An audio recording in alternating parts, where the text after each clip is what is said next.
Hi friends, welcome to my YouTube channel solo learning. ನಾನು ನಿಮ್ಮ ಲಕ್ಷ್ಮೀನಾಥ್. ಇಲ್ಲಿವರೆಗೂ ಯಾರು ಸಬ್ಸ್ಕ್ರೈಬ್ ಮಾಡಿಲ್ವೋ ಸಬ್ಸ್ಕ್ರೈಬ್ ಮಾಡ್ಕೊಳ್ಳಿ, ಶೇರ್ ಮಾಡಿ ನಿಮ್ಮ ಫ್ರೆಂಡ್ಸ್ಗೆಲ್ಲ. Today's topic ratios. ರೇಷಿಯೋಸ್ ಅಂದರೆ ನಿಮಗೆಲ್ಲ ಗೊತ್ತೇ ಇರುತ್ತೆ. ಅದೊಂದು ಪ್ರಮಾಣ. Comparison with two things. ಎರಡು ಥಿಂಗ್ಸ್ನ ಪ್ರಮಾಣನೇ ರೇಷಿಯೋಸ್ ಅಂತ ಕರಿತೀವಿ. ಮೀನಿಂಗ್ ನೋಡೋದಾದ್ರೆ, meaning of financial ratios. A ratio is relationship between two things expressed in numbers or amount. ಅಂದರೆ ನಂಬರ್ಸ್ ಇಂದಾದ್ರೂ ಮಾಡ್ಬೋದು, ಅಮೌಂಟ್ ಇಂದಾದ್ರೂ ಮಾಡ್ಬೋದು. ಫಾರ್ ಎಕ್ಸಾಂಪಲ್ ನೋಡಿದ್ರೆ ನಾವು ಕಂಪ್ನಿಯಲ್ಲಾದರೆ ಅಮೌಂಟ್ಸ್ ಬ್ಯಾಲೆನ್ಸ್ ಶೀಟ್, ಎರಡು ಕಂಪ್ನಿದು ಬ್ಯಾಲೆನ್ಸ್ ಶೀಟ್ನ ರೇಷಿಯೋ ಕನ್ವರ್ಟ್ ಮಾಡಿದ್ರೆ ಅದೆಷ್ಟು ಪರ್ಫಾರ್ಮೆನ್ಸ್ ಇದೆ, ನಮ್ದು ಎಷ್ಟು ಪರ್ಫಾರ್ಮೆನ್ಸ್ ಇದೆ ರೇಷಿಯೋದಲ್ಲಿ ನೋಡೋಕ್ಕೆ ಸಾಧ್ಯ ಆಗುತ್ತೆ. It can also be defined as the relationship or comparison between two numbers of the same unit. ಅಂದರೆ ಟೂ ನಂಬರ್ಸ್ ಅಂದರೆ ಎರಡು ಬೇರೆ ಬೇರೆ ಕಂಪ್ನಿಯಿಂದ ನಂಬರ್ಸ್ ಮಾತ್ರ, ಬ್ಯಾಲೆನ್ಸ್ ಶೀಟ್ ಮಾತ್ರ ನಾವು ರೇಷಿಯೋಸ್ ತಗೋಬೇಕು. ಅಂದರೆ balance sheet for example A company balance sheet ತಗೊಂಡು ಬಿ ಕಂಪ್ನಿ P&L ಅಕೌಂಟ್ ತಗೊಂಡ್ರೆ ಆ ಥರ ರೇಷಿಯೋಸ್ ಆಗಲ್ಲ. ಅಂದರೆ ಎರಡು ಸೇಮ್ ಇರಬೇಕು. ಆ ಕಂಪ್ನಿದ ಬ್ಯಾಲೆನ್ಸ್ ಶೀಟ್ ಇರಬೇಕು, ಈ ಕಂಪ್ನಿದ ಬ್ಯಾಲೆನ್ಸ್ ಶೀಟ್ ಇರಬೇಕು. ಫಾರ್ ಎಕ್ಸಾಂಪಲ್ ನೋಡೋದಾದ್ರೆ, if the number of marks scored in the test, ಅಂದರೆ ನಾವು ಟೆಸ್ಟಲ್ಲಿ 10 ಮಾರ್ಕ್ಸ್ಗೆ ಟೆಸ್ಟ್ ಮಾಡಿರ್ತಾರೆ, ಅದರಲ್ಲಿ 7 ತೆಗೆದಿರ್ತಾರೆ. ಅದನ್ನು ರೇಷಿಯೋಸ್ ಅಲ್ಲಿ ನೋಡೋದಾದ್ರೆ 7:10 ಅಂತ ನಾವು ರೇಷಿಯೋಸ್ ನೋಡ್ತೀವಿ. ಅನದರ್ ಎಕ್ಸಾಂಪಲ್ ನೋಡೋದಾದ್ರೆ, the ratio can be represented in the form of fractions using the ratio formulas. ಅಂದರೆ ಫ್ರಾಕ್ಷನ್ಸು A:B ಇಲ್ಲ B:C ಆ ಥರ, ಇಲ್ಲ A/B ಅದನ್ನ ರೇಷಿಯೋಸ್ ಕನ್ವರ್ಟ್ ಮಾಡೋದು, ಈ ಥರ ನಾವು ನೋಡ್ತಾ ಹೋಗ್ತೀವಿ. ಇದನ್ನೇ ನಾವು ರೇಷಿಯೋಸ್ ಅಂತೀವಿ. ಇಲ್ಲಿ ನೋಡ್ರಿ, ಫಾರ್ ಎಕ್ಸಾಂಪಲ್ ಪಿಕ್ಚರ್ ಕೊಟ್ಟಿದ್ದೀವಿ. ಇಲ್ಲಿ 2 ಆರೆಂಜಸ್ ಇದೆ, 3 ಆಪಲ್ ಇದೆ. ಅಂದರೆ ಇದನ್ನ ರೇಷಿಯೋಸ್ ಅಲ್ಲಿ ನೋಡೋದಾದ್ರೆ 2:3 ಅಂತ ಬರುತ್ತೆ. ದ ಸೇಮ್ ಆಫ್ ರೇಷಿಯೋ ಮಲ್ಟಿಪೈ 2, ಅಂದರೆ ಈ ಆರೆಂಜ್ 2 ಮತ್ತೆ 3 ಆಪಲ್ಸ್ ಇದೆಯಲ್ಲ, ಅದನ್ನ 2ರಿಂದ ಮಲ್ಟಿಪೈ ಮಾಡಿದ್ರೆ ಎರಡೂನು ಆರೆಂಜು 2 × 2 ಅಂದರೆ 4 ಆಗುತ್ತೆ. ಆಪಲ್ 3 × 2 ಅಂದರೆ 6 ಆಗುತ್ತೆ. ಅದನ್ನ ಈ ತರ ತೋರಿಸಿರೋದು, ಇದನ್ನ ರೇಷಿಯೋಸ್ ಅಂತ ನಾವು ಕರಿತೀವಿ. ಇಲ್ಲಿ ನೋಡೋದಾದ್ರೆ ಇನ್ನೊಂದು ಎಕ್ಸಾಂಪಲ್ ಇದೆ ನೋಡಿ, ಫೋನ್. ಫಾರ್ ಎಕ್ಸಾಂಪಲ್ 4:5 ಇದ್ರೆ ಫೋನಲ್ಲಿ ಇಷ್ಟು ಸ್ಕ್ರೀನ್ ಬರುತ್ತೆ. ಅದೇ 2:3 ಇದ್ರೆ ಒಂದು ಸ್ವಲ್ಪ ದೊಡ್ಡದಾಗುತ್ತೆ. ಅಂದ್ರೆ ಅಷ್ಟೇ ಬರುತ್ತೆ, ಆದ್ರೆ ಒಂದು ಸ್ವಲ್ಪ ಡಿಫ್ರೆನ್ಸ್ ಇದೆ ನೋಡಿ. ಅಂದ್ರೆ 9:6 ಫುಲ್ ಸ್ಕ್ರೀನ್ ಬರುತ್ತೆ ಫೋನಲ್ಲಿ. 1:1 ಅಂದ್ರೆ ಅದೆಷ್ಟು, ಈ ಕಡೆ ಇಷ್ಟು, ಈ ಕಡೆ 1 ಇದ್ರೆ ಆ ಕಡೆ 1 ಅಷ್ಟು ಮಾತ್ರ ಬರುತ್ತೆ. ಫಾರ್ ಎಕ್ಸಾಂಪಲ್ ಇದು ನೋಡಿ, 16:9 ಅಂದ್ರೆ ಇಲ್ಲಿದೆ ನೋಡಿ, 9:16 16:9 ಎರಡು ಸೇಮೆ. ಅಂದ್ರೆ ಇಲ್ಲಿ ಉದ್ದ ಇದೆ, ಇಲ್ಲ ಅಡ್ಡ ಇದೆ ಅಷ್ಟೇ. 3:2 ಇದೊಂಥರ ನೋಡಿ, ಇದನ್ನ ನಾವೆಲ್ಲ ರೇಷಿಯೋಸ್ ಅಂತ ಕರಿತೀವಿ. ಇಲ್ಲಿ ನೋಡಿದ್ರೆ ಟೈಪ್ಸ್ ಆಫ್ ರೇಷಿಯೋಸ್ ಇದೆ ಇದರಲ್ಲಿ. Current ratio, liquidity ratio, debt equity ratio, return on equity ratio, return on capital employed ratio, inventory turnover ratio, earning per share, gross marginal ratio, net margin ratio.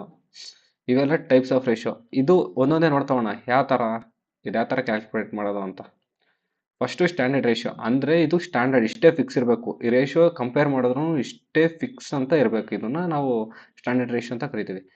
For example first current ratio ಇದೆ. Current ratio ಏನಿರಬೇಕು, current ratio formula ಬಂದ್ಬಿಟ್ಟು current asset divided by current liability. ಅಂದರೆ current asset 1.5 ಇದ್ದರೆ current liability 2 ಇರಬೇಕು. ಇಷ್ಟೇ maintain ಆಗ್ತಿರ್ಬೇಕು, ಯಾವುದೇ ಕಂಪ್ನಿಲಾಗಿರ್ಬೋದು. ಇನ್ನೊಂದು ನೋಡಿ, second one liquidity ratio. Liquidity ratio ಅಂದರೆ 1:1. ಕರೆಂಟ್ ಅದಕ್ಕೆ ಫಾರ್ಮುಲಾ ಬಂದ್ಬಿಟ್ಟು liquid asset divided by liquid current liability. ಅಂದರೆ ಲಿಕ್ವಿಡ್ ಅಸೆಟ್ಟು 1 ಇರಬೇಕು, ಅಷ್ಟೇ ಕರೆಂಟ್ ಲಯಬಿಲಿಟಿ ಇದ್ರೆ ಮಾತ್ರ ಲಿಕ್ವಿಡಿಟಿ ರೇಷಿಯೋ ಅಂತ ಕರಿತೀವಿ. ಡೆಟ್ ಈಕ್ವಿಟಿ ರೇಷಿಯೋ ಅಂದರೆ total debt divided by share holder equity. Total debt ಎಷ್ಟಿರಬೇಕು, 2 ಇರಬೇಕು. ಶೇರ್ ಹೋಲ್ಡರ್ ಈಕ್ವಿಟಿ 1 ಇರಬೇಕು. ಅಂದರೆ ಅರ್ಧ ಇದ್ರೂ ನಾವು ಅದನ್ನು ಡೆಟ್ ಈಕ್ವಿಟಿ ರೇಷಿಯೋ ಅಂತ ಕರಿತೀವಿ. ಇನ್ವೆಂಟರಿ ಟರ್ನ್ ಓವರ್ ರೇಷಿಯೋ, ಅದು ಸ್ಟ್ಯಾಂಡರ್ಡ್ ಆಗಿ ಅರ್ಧ. Cost of goods sold divided by average inventory. Cost of goods sold 5 ಇದ್ರೆ ಆವರೇಜ್ ಇನ್ವೆಂಟರಿ ಅದ್ರ ಡಬಲ್ ಇರಬೇಕು, ಅಂದರೆ 10 ಇರಬೇಕು. ಇಲ್ಲಿ ಕೊಟ್ಟಿದ್ದೀನಿ ನೋಡಿ, 5 - 10 ಅಂತ, ಈ ಥರ ಇರಬೇಕು. ಅದೇ ಥರ ಇನ್ನೊಂದು ಸ್ವಲ್ಪ ಇದೆ ನೋಡಿ, ರಿಟರ್ನ್ ಆನ್ ಈಕ್ವಿಟಿ ರೇಷಿಯೋ. ಇದು ಸ್ಟ್ಯಾಂಡರ್ಡು, 15% to 20% ಇರಲೇಬೇಕು. ನೆಟ್ ಇನ್ಕಮ್ 50% ಇದ್ರೆ ಶೇರ್ ಹೋಲ್ಡರ್ ಈಕ್ವಿಟಿ 20% ಇರಲೇಬೇಕು. ಇದು ಸ್ಟ್ಯಾಂಡರ್ಡ್ ರೇಷಿಯೋ. ಅದಕ್ಕೆ ರಿಟರ್ನ್ ಆನ್ ಈಕ್ವಿಟಿ ರೇಷಿಯೋಗೆ. ರಿಟರ್ನ್ ಆನ್ ಕ್ಯಾಪಿಟಲ್ ಎಂಪ್ಲಾಯ್ಡ್ ರೇಷಿಯೋಗೆ ಅಟ್ಲೀಸ್ಟ್ 20% ಆದರೂ ಇರಬೇಕು ಅಂತ ಹೇಳ್ತಾರೆ. ಯಾವುದೋ earning before interest and tax divided by capital employed earning before interest and tax ಅಲ್ಲಿ ಕ್ಯಾಪಿಟಲ್ ಎಂಪ್ಲಾಯ್ಡ್ 20% ಆದರೂ ಇರಲೇಬೇಕು ಅಂತ ಹೇಳ್ಬಿಟ್ಟು return on capital employed ratio ಅಲ್ಲಿ ಹೇಳ್ತಾರೆ. Earning per share net income minus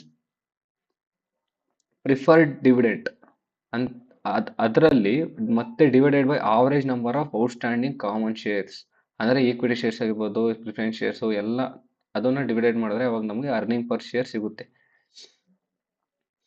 gross marginal ratio ಇದು 50 to 70% ಇರಬೇಕು ಅಂತ ಹೇಳುತ್ತೆ. ಯಾವುದರಲ್ಲಿ? ಟೋಟಲ್ ರೆವಿನ್ಯೂ ಅಲ್ಲಿ. ಟೋಟಲ್ ರೆವಿನ್ಯೂ ಅಲ್ಲಿ cost of goods sold divided by total revenue, ಅಂದರೆ total revenue cost of goods sold 50 to 70% ಇದ್ರೆ ಮಾತ್ರ ಅದನ್ನು ಗ್ರಾಸ್ ಮಾರ್ಜಿನ್ ರೇಷಿಯೋ ಅಂತ ಕರಿತೀವಿ. ನೆಟ್ ಮಾರ್ಜಿನ್ ರೇಷಿಯೋ ಅಂದರೆ 0.5% to 3.5% ಆರ್ 10% to 20% ಇದ್ರೆ ಮಾತ್ರ ಅದು ಏನ್ರಲ್ಲಿ ಇರಬೇಕು? ನೆಟ್ ಇನ್ಕಮಲ್ಲಿ ಇರಬೇಕು. ಅಂದರೆ ನಮ್ಗೆ ಅರ್ನಿಂಗ್ ಆಗ್ತಿರೋ ಇನ್ಕಮಲ್ಲಿ ಇದ್ರೆ ಮಾತ್ರ ನಾವು ಇದನ್ನು ಕರಿತೀವಿ ನೆಟ್ ಮಾರ್ಜಿನ್ ರೇಷಿಯೋ ಅಂತ. ಇಲ್ಲಿ ನೋಡ್ರೆ ರೇಷಿಯೋ ಅನಾಲಿಸಿಸ್ ಟೈಪ್ಸ್ ಇದೆ. ಯಾವ ಥರ ರೇಷಿಯೋ ಅನಾಲಿಸಿಸ್ ಮಾಡೋದು ಅಂದರೆ, ಫಾರ್ ಎಕ್ಸಾಂಪಲ್ ಲಿಕ್ವಿಡಿಟಿ ಅಂದರೆ easy to converted into cash. ನಾವು ಬೇಗ ಕ್ಯಾಶ್ ರೂಪದಲ್ಲಿ ಕನ್ವರ್ಟ್ ಮಾಡೋದನ್ನ ಈ ಲಿಕ್ವಿಡಿಟಿ ಅಂತ ಕರಿತೀವಿ. ಅದು ನಾವು ಕಂಪ್ನಿಯಲ್ಲಿ ಆ ಥರ ಈಸಿಯಾಗಿ ಕನ್ವರ್ಟ್ ಮಾಡೋಕ್ಕೆ ರೇಷಿಯೋಸ್ ಬೇಕು. ನಮಗೆ ಕ್ಯಾಶ್ ಬೇಗ ಬೇಕು ಅಂದರೆ ಅವಾಗ current ratio, quick ratio, cash ratio, operating cash flow ratio ಅಂತ ಈ 4ರಲ್ಲಿ ಲಿಕ್ವಿಡಿಟಿ ರೇಷಿಯೋನ ಕ್ಯಾಲ್ಕುಲೇಟ್ ಮಾಡಿದ್ರೆ ಅವಾಗ ನಮಗೆ ಈಸಿಲಿ ಕನ್ವರ್ಟೆಡ್ ಯಾವ್ದ್ರಾಗ ಆಗುತ್ತೆ ಅಂತ ಹೇಳ್ಬಿಟ್ಟು ನಮಗೆ ರೇಷಿಯೋಸಲ್ಲಿ ಸಿಗುತ್ತೆ. ಅಂದರೆ ನಮ್ಮ ಕಂಪ್ನಿಯಲ್ಲಿ ಪ್ರಾಫಿಟ್ ಬೇಗ ಆಗಬೇಕು ಅಂದರೆ ಯಾವ ರೇಷಿಯೋಸ್ ಕ್ಯಾಲ್ಕುಲೇಟ್ ಮಾಡಿದ್ರೆ ನಮ್ಗೆ ಕ್ಯಾಲ್ಕುಲೇಟ್ ಮಾಡಿದಾಗ ಪ್ರಾಫಿಟ್ ಆಗುತ್ತೆ ಅಂತ ತಿಳ್ಕೋಬೇಕು ಅಂದರೆ ಈ ರೇಷಿಯೋಸಲ್ಲಿ ಮಾಡಬೇಕು. Gross profit ratio, net profit ratio, operating profit ratio ಇವೆಲ್ಲ ಇದೆಯಲ್ಲ, ಇದ್ರಲ್ಲಿ ಮಾತ್ರ ನಾವು ಮಾಡಿದ್ರೆ ಮಾತ್ರ ಪ್ರಾಫಿಟಬಿಲಿಟಿ ಯಾವ ಥರ ಎಷ್ಟು ರೇಷಿಯೋ ನಮಗೆ ಇನ್ಕ್ರೀಸ್ ಆಗ್ತಿದೆ ಅಂತ ನಾವು ಕಂಡುಹಿಡಿಯೋಕ್ಕೆ ಈಸಿ ಆಗುತ್ತೆ ಪ್ರಾಫಿಟ್ನ. ಮತ್ತು ಸಾಲ್ವೆನ್ಸಿ, ನಮ್ಮ ಕಂಪ್ನಿಯನ್ನ ಲಾಸ್ ಆಗಿನೇನೋ ಕ್ಲೋಸಿಂಗ್ ಟೈಮಲ್ಲಿ ಇದ್ದರೆ ಅವಾಗ ನಾವು ಅದನ್ನು ರಿಕವರಿ ಮಾಡಬೇಕು ಅಂದರೆ ಯಾವ ರೇಷಿಯೋಲ್ಲಿ ಮಾಡಿದ್ರೆ ನಮಗೆ ರಿಕವರಿ ಆಗುತ್ತೆ ಅಂತ ಹೇಳಿದರು. Debt to equity ratio, debt to asset ratio, debt to service coverage ratio ಅಂತ ಇಷ್ಟರಲ್ಲಿ ಇವು 4ರಲ್ಲಿ ಮಾತ್ರ ಮಾಡಿದ್ರೆ ಮಾತ್ರ ನಮಗೆ ಕಂಪ್ನಿ ಬಿದ್ದೋಗೋದನ್ನ ಮೇಲಕ್ಕೆ ಇಂಪ್ರೂವ್ ಮಾಡೋದಕ್ಕೆ ನಮಗೆ ಹೆಲ್ಪ್ ಆಗುತ್ತೆ solvency ratio. Turn over ratio ಅಂದರೆ ನಮ್ಮ ಟರ್ನ್ ಓವರು ನಮ್ಮದು 10 crore ಟರ್ನ್ ಓವರ್ ಇದ್ದರೆ ಅದನ್ನು ನಾವು 20 crore ಇನ್ಕ್ರೀಸ್ ಮಾಡ್ತೀವಿ ಅಂದರೆ ನಾವು ಎಷ್ಟು ರೇಷಿಯೋದಲ್ಲಿ ಎಕ್ಸ್ಪ್ರೆಸ್ ಮಾಡಬೇಕು ಅಂದರೆ ಇದು ಫಿಕ್ಸೆಡ್ ಅಸೆಟ್ ಟರ್ನ್ ಓವರ್, ಅಂದರೆ ಫಿಕ್ಸೆಡ್ ಅಸೆಟ್ ಎಷ್ಟು ತೊಗೋಬೇಕು ಅದನ್ನು ಟರ್ನ್ ಓವರ್ನ ಇಂಪ್ರೂವ್ ಮಾಡೋಕೆ ಫಿಕ್ಸೆಡ್ ಅಸೆಟ್ ಪರ್ಚೇಸ್ ಮಾಡಬೇಕು, ಇನ್ವೆಂಟ್ರೀಸ್ ಮಾಡಬೇಕು, ಮತ್ತು ಶೇರ್ಸ್ನೆಲ್ಲ IPOದಲ್ಲಿ ಶೇರ್ಸ್ನೆಲ್ಲ ಬಿಡಬೇಕು, ಡಿವೆಂಚರ್ಸ್ನೆಲ್ಲ ಬಿಡಬೇಕು. ಅವಾಗ ಯಾವ ರೇಷಿಯೋ ಬೆಸ್ಟು ಅಂತ ಹೇಳ್ಬಿಟ್ಟು ಇದರಲ್ಲಿ ನಾವು ಕ್ಯಾಲ್ಕುಲೇಟ್ ಮಾಡೋದು ಮತ್ತೆ ಸಿಗುತ್ತೆ. ಮತ್ತು ಅರ್ನಿಂಗ್ಸ್ ಅಂದರೆ ನಾವು ಇಷ್ಟೆಲ್ಲ ಮಾಡಿದ್ಮೇಲೆ ನಮ್ಗೆ ಅರ್ನಿಂಗ್ ಬೇಕಲ್ಲ, ಪ್ರಾಫಿಟ್ಟು ಎಲ್ಲ ಇರಲೇಬೇಕಲ್ವ. ಅದರಿಂದ ಪ್ರಾಫಿಟ್ ಅರ್ನಿಂಗ್ ರೇಷಿಯೋ, ಈ ಅರ್ನಿಂಗ್ ಪರ್ ಶೇರು ಆಗಲೇ ಹೇಳಿದಾಗೆ ಇದೆಲ್ಲ ಅರ್ನಿಂಗ್ ಮಾಡಬೇಕು ಅಂದರೆ ಇಷ್ಟ್ರಾಗ ಮಾತ್ರ ಮಾಡಿದ್ರೆ ಮಾತ್ರ ನಮಗೆ ಅರ್ನಿಂಗ್ ರೇಷಿಯೋ ಸಿಗುತ್ತೆ. ನೆಕ್ಸ್ಟ್ ಫೈನಾನ್ಷಿಯಲ್ ರೇಷಿಯೋ ಅಲ್ಲಿ ಫಾರ್ಮುಲಾಸ್ ಇದೆ. ಲಿಕ್ವಿಡಿಟಿ ಆಗಲೇ ಎಲ್ಲ ಹೇಳಿದ್ದೀನಿ ಇಲ್ಲಿ. Current ratio is equal to current asset divided by current liability. Cash ratio is equal to ಎರಡು ಲಿಕ್ವಿಡಿಟಿ ರೇಷಿಯೋನೇ. ಅಂದರೆ ಇಲ್ಲಿ ನೋಡಿ, ಕರೆಂಟ್ ಅಸೆಟ್ ಅಂದರೆ ಕ್ಯಾಶ್ ಪ್ಲಸ್ ಮಾರ್ಕೆಟಬಲ್ ಸೆಕ್ಯೂರಿಟೀಸ್ ಎರಡು ಸೇರಿದ್ರೆ ಮಾತ್ರ ಕರೆಂಟ್ ಅಸೆಟ್ ಆಗುತ್ತೆ. ಎರಡು ಸೇಮೇ, ಅಂದರೆ ಒಂದೊಂದು ಕಡೆ ಕ್ಯಾಶ್ ಪ್ಲಸ್ ಮಾರ್ಕೆಟಬಲ್ ಸೆಕ್ಯೂರಿಟೀಸ್ ಅಂತ ಕೊಟ್ಟಿರ್ತಾರೆ, divided by current liability. Asset turnover ratio ಅಂದರೆ annual credit sales divided by accounts receivable. Inventory turnover ratio ಅಂದರೆ cash cost of goods sold divided by average inventory. ಇದನ್ನ inventory turnover ratio ಅಂತ ಹೇಳಿದ್ದೀವಿ. Financial leverage ratio